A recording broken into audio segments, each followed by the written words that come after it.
Hello YouTube. I want to tell you today how UPS rewards hard work. After 5 years with the company, they gave me a framed piece of paper that said I had been there for 5 years. When I would get caught up with my workload and keep my area clean, they would simply move me to another area that was harder the next day to work in that area, and I would stay there. Eventually I moved to the hardest area in my whole work area, and they kept me in that area. I didn't get paid extra, and there was no performance bonus. When I would get my area clean, even if it was the hardest area, they would ask me to go and help other workers and clean those areas up and act as a fireman to rescue those people.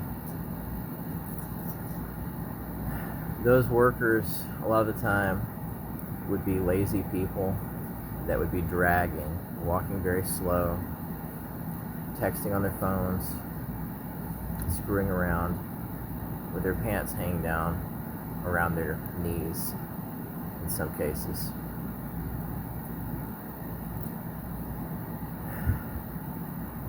When I would get sick from working hard, I would have to take a day off midweek sometimes. They would complain and they'd be like, "When are you coming into work? When are you coming into work?" And they would text me. I'd have to turn my phone off completely because I was sick. I was having diarrhea from the heat.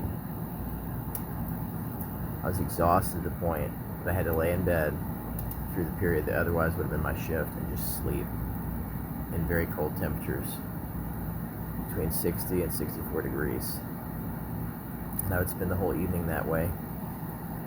Usually it was by Wednesday or Friday I'd be very sick, very severely fatigued from overworking, loading packages in the warehouse trucks with temperatures well above 100. It was between 110 and 140 in the summer at the least. This isn't the brown trucks, this is big 18-wheelers. No air conditioning, no ventilation, except on the far end where the packages would feed into the truck. And you have a constant flow of cardboard particulate being sucked in by the fan and blown into your face. By the end of the shift, you had to have a shower because you'd be covered in this stuff. It would clog your pores, it would clog your nose up. And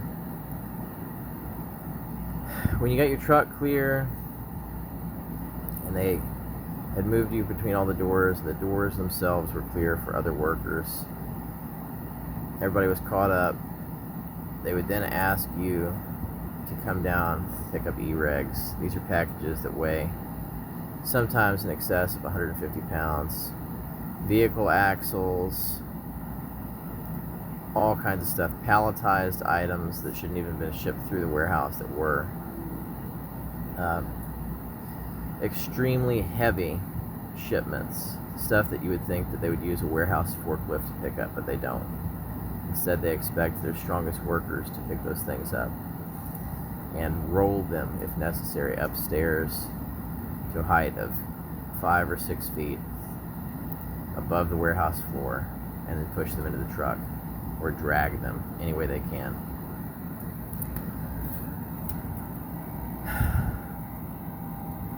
After 9 years of that, long before I got to the 9 years, I would get arthritis. My hands and my feet would hurt. My knees would hurt. Sometimes my back and my abdominal muscles would be so overexerted that it would just burn. And all I wanted to do was lay down in bed and sleep. My wife started out working there. She worked there until she got her job in the medical field. I'm not married anymore, she died. But she used to say every part of her body hurt. That's why I put her through college, because I wanted her to be able to get out of that job. I don't recommend working for UPS to anyone. They will burn your physical body out. You'll age at an enhanced rate. You'll be exercising strenuously a very significant portion of the time if they have you in any area except for small sort. Any area. The pin loads, the outbound, loading trucks, loading tractor trailers on the twilight or preload shift.